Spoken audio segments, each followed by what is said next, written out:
Hello. Hey everybody, this is Ron DeBerto coming from Celebrity Central here live at Rock and Shock Weekend. I am sitting here next to a guy Ezra who's Buzzington. not Ron DeBerto. Ezra Buzzington, my Ezra. friends. This gentleman here has scared the crap out of people for quite a period of time in the Hills of Eyes films. See, no, this is not the kind of thing my mom wants to hear. She wants to hear, oh, here's the heartthrob, Ezra Buzzington. Here's the nice guy, Ezra Buzzington.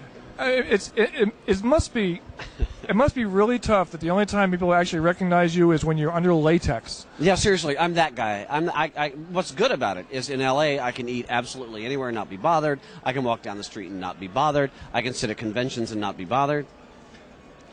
Nobody recognizes my face. Much.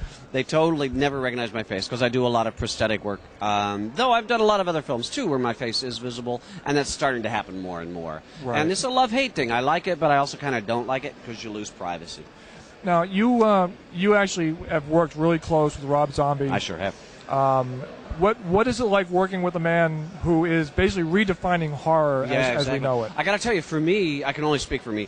Once I got over the fact that I was standing this far from Rob Zombie, and I could actually hear what he was saying, because I get enamored like anybody else does of famous people and people, especially people I really, really respect, and I respect his music first of all, but his films just blow me away. I'm a total Zombie fan, and so when I met him, I was trying to keep my cool on as best I could and trying to be nice, but I was inside. I was like, "Oh my God, it's fucking Rob Zombie!" It's like, Jesus Christ.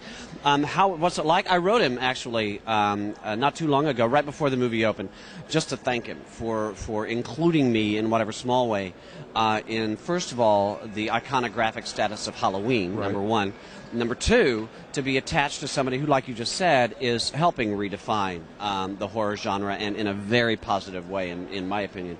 Both he and Alexander Raha, who I've been so lucky. I work with some of the best directors: Alexander Raha, Terry Zwigoff, Chris Nolan, Rob Zombie, David Fincher. I'm just a very lucky guy and Paul Thomas Anderson with my directors.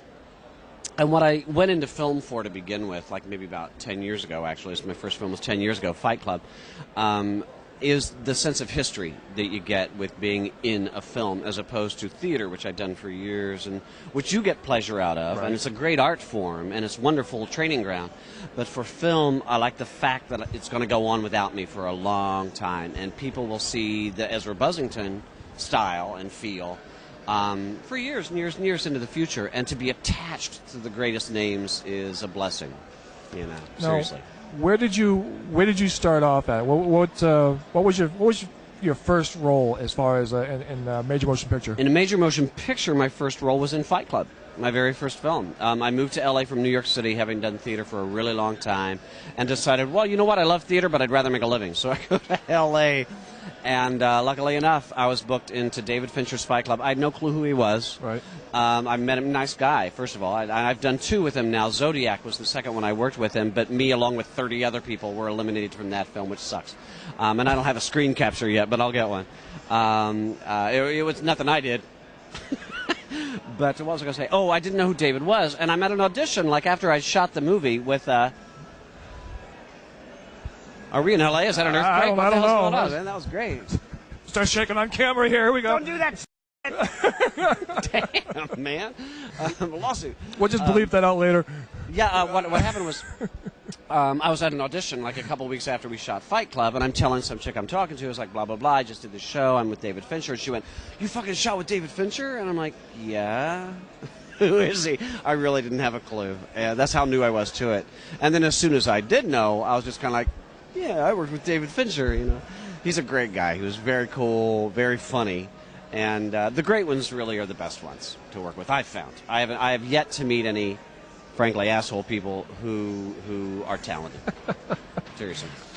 Now, I noticed in the Hills of Eyes, I mean, like in most of the films you've had, when you wear the latex makeup, usually Not you're most, but in Hills Have Eyes definitely, and in Alex's next film, Mirrors. Those are the two where I'm completely in prosthetics. How hard was it for you in Hills Have Eyes? I mean, you're in the middle of the desert, wearing latex. Yeah.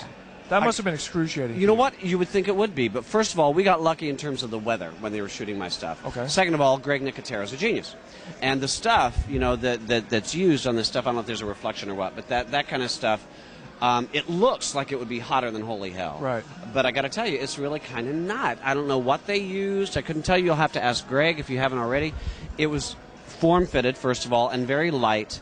And I didn't have any trouble at all with the heat. What I had trouble with in Morocco was the ants, because we were covered in blood, or I was covered in blood at one point, lying on the ground. Sugar-based. And sugar-based. And, Yes. and the ants are coming. It's like, you know what, let's kind of move this along. But no, seriously, it wasn't a problem. The teeth were great. I mean, they were a perfect fit, and you'd never know. I mean, because they're just so raggly. And yeah, again, lucky. Nicotera's a fucking genius. You know, it's and also when Greg also did Mirrors, which is Alexander's next film that opens, I think, spring. Nobody really knows. Spring 2008 is with Kiefer Sutherland, and I play a burn victim in that. And so it's a whole, again, like a whole head thing, and this side of my face is totally destroyed. And it looks really cool. But again, it wasn't uncomfortable in the least. They make it very pleasant for you. Now, has Mirrors been completed, or is it still in production? My understanding, what I've recently heard, is Alex is about to finish the cut that he's going to turn to the studio. Okay. Turn into the studio. But I haven't spoken with him. Greg had mentioned something, or somebody did. It may not have been Greg. Somebody else had mentioned that Alex was just about to turn it in. So you got me. But it's going to be great. Alex is a fucking genius. You know? Now, what's the future hold for you? Well, Mirrors. I can't wait to see Mirrors when that opens up. I'm excited about that. The next film for me that comes out is George Clooney's Leatherheads. That's going to open in December, I think. It's kind of a Christmassy movie. It's a comedy. It's about the establishing of the NFL, and the Leatherheads they refer to are the football players. Right. Damn near got killed on that set. It was great. It was hilariously fun. It's a comedy, like I said. It was a lot of fun. But I damn near broke my arm. I play a referee guy very early in the film, who's like helping the guys get out of the huddles and shit like that. And I got a funny scene with George, Mr. Clooney. Mr. Clooney. Yeah, George. Yeah, that's George to me. Yeah, right. Like he'd know me. Who's Ezra Buzzington? He seriously was a great guy, and this is what you want to have happen when you're a lowly actor of my status on a huge film set like Leatherheads. You show up, you're in North Carolina, first day of shooting. Right. You're walking across in a goofy costume. I look like a total nerd with his big pork pie hat. I look like an idiot. I'm walking in cleats, which I can barely do on this bumpy ground. I'm feeling like a fool, and the old man that I am. I'm walking across, and I hear from like across maybe 50 feet. I hear, "Is that Ezra Buzzington?" I went, "Sweet." And I turn and I look, and it's the DP, Tom Siegel. Now, when you're an actor and you're on a film set the very first day, you want to hear your name being shouted from behind the camera in a good way. And I did a short film that Tom and his partner had written. What was it called? The Big Empty, which was a brilliant short film. If you ever get a chance to rent it or find it, it's really cool. I got a nice little small part in that. And Tom is the DP on Superman and 1,000 other films. Right. And he was the DP on Leatherheads. And so as soon as that happened, Mr. Clooney paid a little more attention to Ezra Buzzington. Well, they're great folks. Attention's definitely a good thing. So Leatherheads, Mirrors, and there's another indie film called Trickery Mimicry, which is really cool. Yep. This young kid in Minnesota who I actually met at Sundance like about 5 years ago. Okay. Great guy. Brilliant young director. His name is Garrett Tiedemann. Okay. Look for him. It's going to be. It was shot. Well, it's going to be transferred into black and white. Stars me and Camden Toy. And what Garrett Tiedemann wanted to do was he wanted to make a splatter film without the blood. So he wants the terror, he wants the tension. And what you got, there's very little dialogue. You've got this stranger, that's me, who shows up wearing this suit at a farmhouse where Camden is the farmer. Right. And I just kind of take over the space. And I eventually take his place. It's really cool. We shot it for 5 weeks in Minnesota, and I've seen some stills from it, and they're pretty cool. Check out my MySpace for a couple shots. It's MySpace/Buzzington. Oh, there we go. How it works? MySpace.com/Buzzington. /Buzzington. So check that out. There's always a slash somewhere. Yeah, there is, especially in a slasher film. Yeah, slasher. You got that evident there. But I really want to thank you for this time. But wait a minute. No, I'm not done. You're an actor too, right?